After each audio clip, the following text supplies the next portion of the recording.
Hello guys and welcome back to my channel सिर्फ IAS.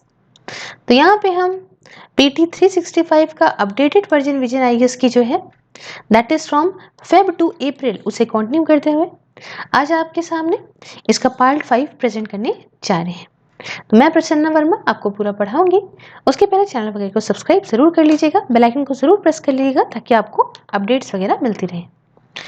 अब देखिए यहाँ पे इंटरनेशनल रिलेशन का टॉपिक हम इसके अंदर डिस्कस करेंगे, बट उसके पहले बिना स्किप करे एक बहुत अमेजिंग चीज़ जानिए कि अनअकैडमी के अंदर 2021, 22, 23 तीनों के एस्पिरेंट के लिए बहुत अमेजिंग बैचेस स्टार्ट हो रहे हैं। वैसे तो हर वेंसडे को होते हैं, फिलहाल लेटेस्ट बैच 22 सितंबर से स्टार्ट हो रहा है।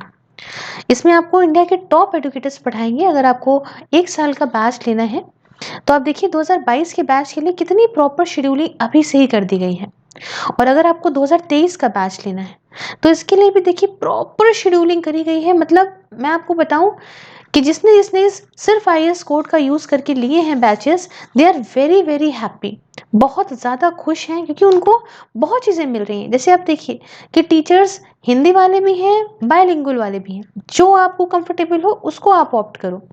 कौन सा जो ऑप्शनल है, कौन टीचर कब से पढ़ाएगी, एवरीथिंग इज रिटन देयर, सब कुछ शेड्यूलिंग में पहले से ही है। और रेज हैंड का ऑप्शन इज तो अमेजिंग मैन, आप लाइव क्लास में बात कर सकते हो, डाउट क्लियर कर सकते हो अपने फेवरेट एडुकेटर से। और ये मेंटरशिप, ओ माय गॉड, इतने कम पैसों में इतनी अच्छी मेंटरशिप कि लाइव आप टीचर से बात करो, अपने हिसाब से शेड्यूल करो कि आपको कितनी देर की जो है शेड्यूलिंग करनी है, कितनी बात करनी है, और आराम से आप उनसे बात करके अपने डाउट्स क्लियर करो। अब पैसे की प्रॉब्लम है, नो इश्यूज। आप पहली चीज तो सिर्फ आईएएस कोड का यूज करोगे 10% डिस्काउंट पाओगे। दूसरी चीज, अगर लोन लेना है तो अनअकैडमी बहुत आसानी से यूपीएससी के लिए लोन दे रहा है। 0% प्रोसेसिंग है, 0 इंटरेस्ट रेट है भाई, और एकदम हैसल फ्री है। आपको चाहिए क्या इससे ज्यादा? बहुत ही आसान सी किस्त जो कि 0% इंटरेस्ट पे आएगी। तो 20 बुक्स जो यूपीएससी एक्सपर्ट्स ने क्रिएट करी हैं 10,000 रुपए की हैं, लेकिन इसमें फ्री भी मिल रही हैं, स्कॉलरशिप भी मिल रही है if you enrol by the code सिर्फ आईएएस। तो इससे बेहतर आपको क्या चाहिए? हाँ, आई वुड रिकमेंड कि go and use my code and definitely subscribe. और बाकी कुछ भी प्रॉब्लम हो तो प्लीज़ लेट मी नो @ सिर्फ आईएएस सेल्स पे ऑन टेलीग्राम। तो मैं आपको हर जगह पे आपको आपका जो भी डाउट है इसको लेके मैं क्लियर कर दूंगी, ठीक है। चलो बैक टू टॉपिक आते हैं, और पहला टॉपिक जिसके अंदर है इंटरनेशनल रिलेशन में, वो है India and the Persian Gulf region. तो फिलहाल न्यूज़ में क्यों रहा है ये देखिए। देखिए, हमारी इंडियन एयरफोर्स ने पहली बार पार्टिसिपेट करा एक्सरसाइज में डेजर्ट राग 6। ये एनुअल मल्टीनेशनल एक्सरसाइज है और इसे होस्ट करा गया by the United Arab Emirates की एयरफोर्स के द्वारा। तो ये हमें क्या दिखाती है? दिखाती है कि इंडिया के अब मिलिट्री ट्राइज जो हैं वो पर्शियन गल्फ रीजन से काफ़ी अच्छे हो रहे हैं, बढ़ रहे हैं। ठीक है, बहुत अच्छी बात है। तो देखिए, अब आप कहेंगे मैम पर्शियन गल्फ का रीजन कौन सा है? तो कुछ बातें हम पर्शियन गल्फ के बारे में जानते हैं। देखिए, पर्शियन गल्फ के अंदर कुछ 8 कंट्रीज आती हैं। वो 8 कंट्रीज ज़रा मैप दिखा देती हूँ कौन कौन सी हैं। देखिए, पहली कंट्री जो है वो है ओमान। तो पहले यहाँ पे देख सकते हैं आप, ओमान है। फिर दूसरी है आपकी ईरान। तो यहाँ पे आप देख सकते हैं कि ईरान है। फिर तीसरी कंट्री जो है वो है आपकी यूनाइटेड अरब एमिरेट्स। तो ये आप देख सकते हैं यूएई है ये। फिर आती है सऊदी अरेबिया। तो सऊदी अरेबिया देखिए, यहाँ पे सऊदी अरेबिया है। फिर आपको ये बहरीन देखने को मिल जाएगी यहाँ पे, उसके साथ यहाँ पे कुवैत देखने को मिल जाएगी, और इराक देखने को मिल जाएगी। ठीक है, यहाँ देखिए इराक भी है। हाँ, तो ये सारे कुछ कंट्रीज हैं जो कि आती हैं पर्शियन गल्फ रीजन के अंदर, जिन्हें हम लोग बहुत अच्छे से जानते भी हैं, कोई डाउट नहीं है यहाँ पे। अब देखिए, एक एक्सटेंशन, ये जो पर्शियन गल्फ है ना, वो ये एक्सटेंशन है इंडियन ओशन का, गल्फ ऑफ ओमान का। देखिए, गल्फ ऑफ ओमान यहाँ पे है। मैंने एक शायद कंट्री कम बताई, 1 2 3 4 5 6 7 8, ठीक है, ये भी है। ओके, कतर भी है यहाँ पे। तो कतर मैंने शायद इसमें नहीं बताई थी। ओके, ओके, अब यहाँ पे बैक टू टॉपिक आते हैं। देखिए, गल्फ ऑफ ओमान दिख रहा है आपको? तो ये देखिए यहाँ एक्सटेंशन आते आते ये पर्शियन गल्फ पड़ जाएगा, तो इतना कुछ समझ लीजिए। अब ये किसके थ्रू है? स्ट्रेट ऑफ हॉर्मुज पड़ती है यहाँ पे, इसको भी ध्यान रखिएगा, इसके थ्रू होके आता है। अब जो पर्शियन गल्फ है और जो इसके कोस्टल एरियाज हैं, ये वर्ल्ड के लार्जेस्ट सिंगल सोर्स हैं पेट्रोलियम के। मतलब ये समझो आप मोटा मोटा कि 50% वर्ल्ड के ऑयल रिजर्व्स का यहाँ है, और रिलेटेड इंडस्ट्रीज जो है इस रीजन में काफी ज्यादा डोमिनेट करती हैं। सफानिया, नाम सुनिए, सफानिया। सफानिया ऑयल फील्ड ये वर्ल्ड की लार्जेस्ट ऑफ शोर ऑयल फील्ड है, जो कि पर्शियन गल्फ में लोकेटेड है। पर्शियन गल्फ के अंदर बहुत सारे फिशिंग ग्राउंड भी हैं, है ना, यहाँ मछली वछली पकड़ी जाती है। बहुत बड़ी मात्रा में कोरल रीफ भी है, खासकर रॉकी वाली। उसके साथ बहुत सारा यहाँ पे पर्ल ऑयस्टर्स भी यहाँ देखने को मिलते हैं। बट इसकी जो इकोलॉजी है वो इतना बढ़ते हुए इंडस्ट्रियलाइजेशन की वजह से, बढ़ते हुए ऑयल स्पिल्स की वजह से खराब होती चली जा रही है। और ये पर्शियन गल्फ बैटलफील्ड भी रहा 1980 से 1988 तक, जब ईरान इराक वॉर चल रही थी, and is the namesake of 1991 Gulf War जो हुई थी, जो इराक इन्वेजन ऑफ कुवैत हुआ था। उसके साथ यहाँ पे देखिए इंडिया का हिस्टोरिकल कनेक्शन अगर मैं गल्फ के साथ बताऊं, इंडिया का हिस्टोरिकल कनेक्शन अगर मैं गल्फ के साथ बताऊं, तो आप मानो 5000 साल पहले का होगा, है ना, to trading between Asian civilisation, जो हमारे इंडस वैली सिविलाइजेशन था ना, उससे यहाँ पे दिलमम, मतलब आज का जो बहरीन है, वहां तक सिविलाइजेशन हुआ, मतलब वहां पर ट्रेड हुआ करता था। और मैं आपको बहुत इंटरेस्टिंग बात ये भी बताऊं कि जो इंडिया का रुपी है ना, इंडियन रुपी, ये लीगल टेंडर कुवैत में, बहरीन में, कतर में, ओमान में और क्रूशियल स्टेट जिसे आज का हम यूनाइटेड अरब एमिरेट्स बोलते हैं, इन सब में चलता था इंडियन रुपीस अर्ली 1960s तक। बाद में बदला है सबका। तो आज की डेट में जो गल्फ है काफी इंपॉर्टेंट पार्ट है इंडिया के एक्सटेंडेड नेबरहुड का, चाहे हम जियोग्राफिकल चीजों को देखें, है ना, और चाहे हम as a area of expanded interest देखें, मतलब जो हम इतना ज़्यादा जो इंडियन इन्फ्लुएंस बढ़ रही है उस हिसाब से देखें, तो दोनों ही तरह से बहुत इंपॉर्टेंट हो जाता है गल्फ। ठीक है, अब बात आती है कि स्ट्रैटेजिक इंपॉर्टेंस क्या है इस पर्शियन गल्फ रीजन की। तो देखिए, इंडिया के जो रिलेशन है पर्शियन गल्फ की कंट्रीज के साथ में, ये बहुत इंपॉर्टेंट है ना, न जाने पहले से एशियन टाइम से बहुत इंपॉर्टेंट है, और बहुत ही वजहें हैं इसकी। द फाउंडेशन, जो फाउंडेशन है हमारे रिलेशनशिप का, वो 3 ईज पे बेस्ड है। कौन से हैं वो 3 ईस्ट? पहला है आपका एनर्जी, दूसरा है आपका इकोनॉमी, और तीसरा है आपका एक्सपैट्रिएट। तो अब मैं आपको बताऊंगी किस तरह से। तो सबसे पहले अगर हम इकोनॉमिक रिलेशन की बात करें, तो ट्रेड देखेंगे, पैसा ही होगा, ट्रेड होगा। तो इंडिया और गल्फ का ट्रेड जो हमारे 2019-20 के डेटा के हिसाब से देखें, तो वो करीब 19% था इंडिया के पूरे ग्लोबल ट्रेड का। और यूएई मतलब यूनाइटेड अरब एमिरेट्स और सऊदी अरेबिया इंडिया के थर्ड, मतलब united Arab Emirates third largest और Saudi Arabia fourth largest trading partners हैं। स्पेशली यूएई जो टॉप 10 जो हमारे एफडीआई आता है ना हमारे देश के अंदर, फॉरेन डायरेक्ट इन्वेस्टमेंट, तो उसमें हम देखें तो टॉप 10 सोर्सेज में एफडीआई जो हमारे देश के अंदर आता है वो यूएई से आता है। और ट्रेड कैसे होता है? तो आप जानते हैं हम लोग वहाँ से भाई क्रूड ऑयल मंगाते हैं, नेचुरल गैस होती है, तो उससे ज़्यादा हम इंपोर्ट करते हैं। इंडिया मेनली जो यहाँ से एक्सपोर्ट करता है वो फिनिश प्रीशियस स्टोन्स हो गए, कुछ ज्वेलरी वाले आइटम हो गए, कुछ मिनरल फ्यूल हो गए, कुछ रिफाइंड ऑयल हो गए, कुछ इलेक्ट्रॉनिक आइटम्स हो गए, है ना, ये सारा कुछ ये गल्फ कंट्रीज़ को एक्सपोर्ट करता है। अब इन्वेस्टमेंट की बात आती है, तो इंडिया और जो कंट्रीज इस रीजन में हैं, इन्होंने इंफ्रास्ट्रक्चर डेवलपमेंट में काफ़ी ज़्यादा इन्वेस्ट करा है, इंडिया के अंदर भी, है ना, और गल्फ में भी। एग्जाम्पल बताऊं तो सऊदी अरेबिया और आबू धाबी, इन्होंने एक अग्रीमेंट साइन किया कि हम दोनों मिलके जॉइंटली इंडिया के अंदर वर्ल्ड की लार्जेस्ट रिफाइनरी बनाएंगे, रत्नागिरी जो कि महाराष्ट्र में है वहाँ पे। तो आप जानते हैं कि सऊदी अरेबिया को वर्ल्ड का लार्जेस्ट चीज़ें बनाने में बहुत ज़्यादा मज़ा आता है, तो ये भी बनाएंगे। और India as their strategic partner, देखिए इंडिया भी कम नहीं है। इंडिया ने अपनी स्ट्रेटेजिक पार्टनरशिप को 4 कंट्रीज के साथ और बढ़ाया है गल्फ में। एक हो गई ईरान, फिर ओमान, फिर सऊदी अरेबिया और आखिरी में यूएई। सिंस 2003 के बाद से कुछ इश्यूज को लेके, जैसे कि टेररिज्म को काउंटर करना है, मनी लॉन्ड्रिंग नहीं होनी देनी है, साइबर सिक्योरिटी को लेके, ऑर्गेनाइज क्राइम को लेके, ह्यूमन ट्रैफिकिंग या एंटी पैरिटी को लेके। ठीक है, अब देखिए गल्फ कोऑपरेशन काउंसिल की बात करेंगे तो इसको स्टैब्लिश करा गया था एक अग्रीमेंट के द्वारा, जिसे कंक्लूड करा गया था 1981 में। और ये अग्रीमेंट जो था वो Bahrain, Kuwait, Oman, Qatar, Saudi Arabia और यूएई के बीच में था। ये देख समझिए कि भाई इनके स्पेशल रिलेशंस को ध्यान में रखते, जियोग्राफिकल जो इम्पोर्टेंस है उसको, सेम पॉलिटिकल सिस्टम है कि भाई ये लोग सब लोग इस्लामिक बिलीव्स मानते हैं, है ना, जॉइंट डेस्टिनी है, कॉमन ऑब्जेक्टिव है, इसको रखते, ध्यान में रखते अग्रीमेंट साइन हो गया। इसके सेक्रेटेरिएट की बात करें जीसीसी के, तो ये आपको रियाद सऊदी अरेबिया में देखने को मिलेगा।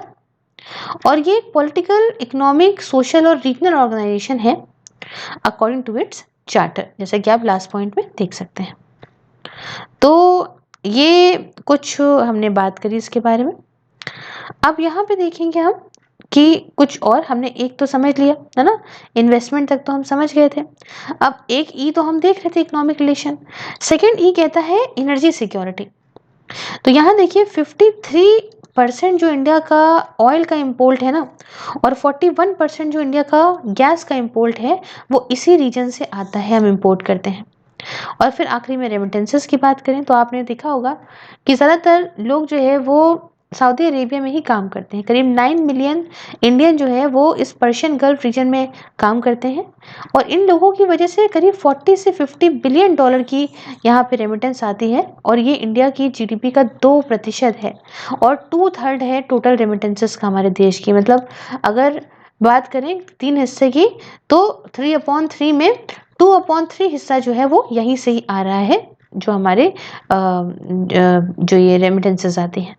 ठीक है, अब India as their strategic partner, मैंने ये आपको बताया कि भाई क्या है क्या नहीं है ना, इंडिया तो उनका स्ट्रेटेजिक पार्टनर कैसे हो कैसे नहीं, वो मैंने आपको बता दिया। तो ये टॉपिक हमें यहाँ कंप्लीट करा India and Persian Gulf region का। नेक्स्ट टॉपिक की बात करते हैं सुएज कनाल। तो रिसेंटली आपने देखा होगा कि हुआ क्या था कि एक लार्जेस्ट कंटेनर शिप जिसका नाम जो है नाम था एवर गिवन, ये ना फंस गया था, यहाँ पे अटक गया था, है ना, सुएज कनाल में। और इससे क्या हुआ कि भाई सुएज कनाल आप जानते हो कि वन ऑफ द भाई बिजिएस्ट मैरीटाइम ट्रेड कॉरिडोर है पूरे वर्ल्ड का, और ये भाई फंस गया। अब क्या करा जाए, न जाने कितने अरबों करोड़ों खरबों का लॉस है। अभी आके बताऊंगा तो समझ में आएगा कैसे लॉस है। तो Suez Canal and its significance, तो ये देखते हैं सुएज कनाल और उसकी क्या इंपॉर्टेंस है। देखिए सुएज कनाल एक 193 किलोमीटर का लॉन्ग आर्टिफिशियल वाटरवे है इजिप्ट के अंदर। ये आप देख रहे हैं पिक्चर में राइट साइड में, ये है सुएज कनाल।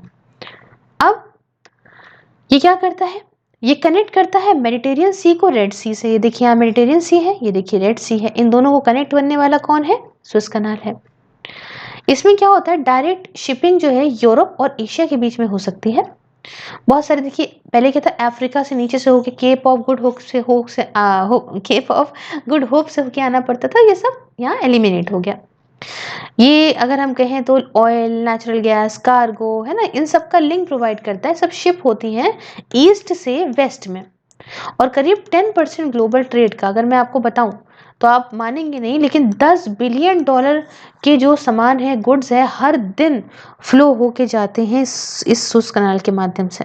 कुछ दूसरे ट्रेड गुड्स में अगर बताऊं ना, तो 54.1 million tonne cereal, 53.5 million tonne ores and metals, फिर 35.4 million tonne coal and coke 2019 में ये इस कनाल से पास हुआ है। साथ में कनाल के अंदर कोई लॉक नहीं है ना, तो so it can even handle aircraft carrier को भी। काफ़ी इंपॉर्टेंट है ये एनर्जी सिक्योरिटी रीजन से। तो अब कुछ आपको इतिहास में लेके चलते हैं, और सुएज वॉर 1956 के बारे में आपको बताना चाहेंगे। देखिए हुआ क्या कि इजिप्ट जो है वो बर्बाद हो गया था, बैंकरप्ट हो गया था 19th सेंचुरी में। जब ये कोशिश कर रहा था ना इंडस्ट्रियलाइजेशन की, तो उस समय इजिप्ट बिल्कुल बर्बाद हो गया था। तो इसकी वजह से इनके जो गवर्नर थे इजिप्ट के, इन्होंने क्या करा कि जो कंपनी थी उनमें जो उनकी शेयर होल्डिंग थी उसे बेच दिया, है ना। और वो कंपनी क्या करती थी, वो कंपनी स्विस कनाल को मैनेज करती थी। और उस कंपनी के शेयर्स को चूंकि बेच दिया गया, किसको बेचा गया, ब्रिटिश को बेच दिया गया। ठीक है, शेयर्स को ब्रिटिश को बेच दिया गया। तो 1875 के बाद से ही जो कनाल का कंट्रोल था वो फ्रांस के हाथ में आ गया और ब्रिटिश के हाथ में, ब्रिटेन के हाथ में आ गया। धीमे धीमे धीमे धीमे इजिप्ट को ब्रिटेन ने यहाँ पे कॉलोनी बना लिया। और इजिप्ट को अपनी जो इंडिपेंडेंस मिली वो मिली 1922 में। बट ब्रिटिश के जो ट्रूप्स थे वो यहाँ पे अपना कंट्रोल कनाल के ऊपर मेंटेन रखे हुए थे। अब हुआ क्या कि क्राइसिस की शुरुआत तो तब हुई जब 1956 में इजिप्ट के प्रेसिडेंट ने क्या करा कि इस कनाल को जो है वो नेशनलाइज कर दिया, है ना। पब्लिक प्रॉपर्टी फिर तो हो जाएगी, तो सरकार की प्रॉपर्टी हो जाएगी। और यहाँ पे ब्रिटिश गए बौरा, इन्होंने कोई दूसरे कदम उठाए कि भाई इजराइल से इनको खतरा है, वेस्टर्न एलिस से इनको खतरा है, तो भाई इससे क्या करा जाए। तो भाई military intervention bye Israel, British and French forces, इनको था दिक्कत कि भाई ऑब्वियस सी बात है कि जब ऐसी हरकत करोगे तो बाकी ब्रिटिशर्स तो कुछ भी तो करेंगे ना, तो ये सब साथ में आ गए। और क्राइसिस जो हुई वो ब्रीफली इसने कनाल को क्रॉस कर दिया। एंड यहाँ पे जो रिस्क था, अब रिस्क क्या बढ़ा कि उस टाइम पे कोल्ड वॉर बड़ी चल रही थी। तो उस टाइम पे सोवियत यूनियन और यूनाइटेड स्टेट्स आपस में ना आ जाते, इनका इन्वॉल्वमेंट बस होने ही वाला था, वो तो कहीं बच गया। क्राइसिस खत्म हुई अर्ली 1957 में। एक अग्रीमेंट हुआ जिसे यूनाइटेड नेशन ने सुपरवाइज करा, है ना। और उसी के थ्रू पहली दफा हमारी भाई पीस कीपिंग फोर्सेस को इस एरिया में भेजा गया था। और आज तो आप जानते हैं इंडिया की peace keeping forces, sorry peace keeping forces कितनी इंपॉर्टेंस है। आउटकम देखा गया कि भैया इजिप्शियन नेशनलिज्म, लो भाई इजिप्ट इजिप्ट इजिप्ट हो गया, but it's legacy was an under current in the cold war. तो ये कुछ यहाँ पे कहानी है जो मैंने आपको बताई। क्लियर है? अब थोड़ा आगे बढ़ते हैं। नेक्स्ट है comprehensive and progressive agreement for trans Pacific partnership. जानते हैं कि फिलहाल न्यूज में क्यों रहा। देखिए रिसेंटली क्या हुआ कि यूनाइटेड किंगडम ने अनाउंस करा to apply for joining CPTPP, मतलब comprehensive and progressive agreement for trans Pacific partnership. ये एक फ्री ट्रेड ब्लॉक है एशिया स्पेसिफिक कंट्रीज का। तो इसको अनाउंस करा गया यूके के द्वारा कि ये हम अप्लाई करेंगे फॉर ज्वाइनिंग CPTPP। तो अब कुछ बातें हम जान लेते हैं। देखिए न्यूज़ तो यहाँ लिखी है, तो कुछ बातें जान लेते हैं हम CPTPP के बारे में। देखिए ये एक फ्री ट्रेड एग्रीमेंट है जो कि 11 कंट्रीज के बीच में है एशिया पैसिफिक के। ये फॉर्मली ट्रांस पैसिफिक पार्टनरशिप के नाम से जाना जाता है। तो अब आपको नाम सही से समझ में आया होगा। और जब इससे यूएस ने खुद को विड्रॉ कर लिया था तो मेंबरशिप जो है वो का नाम जो है वो CPTPP कर दिया गया। ठीक है, CPTPP कर दिया गया। ठीक, तो ये CPTPP के फीचर्स जो हैं वो इतने एम्बिशियस है कि हम जो भी हमारे कमिटमेंट्स हैं ट्रेड को लेके, गुड्स में, सर्विसेज में, इन्वेस्टमेंट में, लेबर मोबिलिटी में, गवर्नमेंट प्रोक्योरमेंट में, वो सब काफ़ी एम्बिशियस है, काफ़ी बड़ा सोचते हैं। इसमें इन्वायरमेंट और लेबर राइट का प्रोटेक्शन भी ध्यान में रखा गया है, यहाँ पे देख लीजिए, है ना। और इसके साथ साथ ये भी है कि भाई इसके अंदर देखिए हमने ये बात तो कर ली कि लेबर और इन्वायरमेंट का। अब अगर हम बेनिफिट्स की बात करें, फायदे क्या हैं, तो पहला कि ये टैरिफ को रिमूव करता है on an estimated 95% of goods के ऊपर जो कि CPTPP मेंबर कंट्रीज के बीच में ट्रेड होता है। और इससे होगा क्या, इससे ये होगा कि मार्केट एक्सेस और प्रोवाइड करेगा। दूसरा कि ये rules of origin easy provide करता है, इसका क्राइटेरिया इजी है टू इंपोर्टर्स या एक्सपोर्टर्स के लिए। तीसरा, free cross border data flow होगा और इससे जो लोकलाइजेशन रिक्वायरमेंट है उसका आपका रिमूवल करा जाए होगा। उसके बाद प्रोडक्ट स्पेसिफिक रूल्स हैं ताकि स्मॉल और मीडियम एंटरप्राइजेस को मदद करी जा सके। उसके बाद सिंपल, इफेक्टिव, डियर और प्रिडिक्टेबल कस्टम प्रोसीजर हैं ताकि यहाँ पे जो प्रोसेसिंग आइटम्स हैं, है ना, बॉर्डर पे उसे थोड़ा कम करा जा सके। और लास्ट में इसके फायदे ये हैं कि भाई प्रिडिक्टेबिलिटी और एलिमिनेशन किसी भी बैरियर का, मतलब पहले से पता है यहाँ रुकावट है तो प्रेडिक्ट कर लिया और उस रुकावट को हटाना, ठीक है ना। तो जो भी बॉर्डर के आसपास दिक्कत है उसे खत्म करेंगे, जैसे कि कोटा, लेबर मार्केट टेस्ट, ये सब। क्लियर? तो ये हमने कुछ इसकी बात करी। आई होप आपको समझ में आया होगा। पार्ट छोटा रखते हैं, 3 टॉपिक पढ़े हैं। मिलते हैं नेक्स्ट टॉपिक में। धन्यवाद, take care, have a nice day.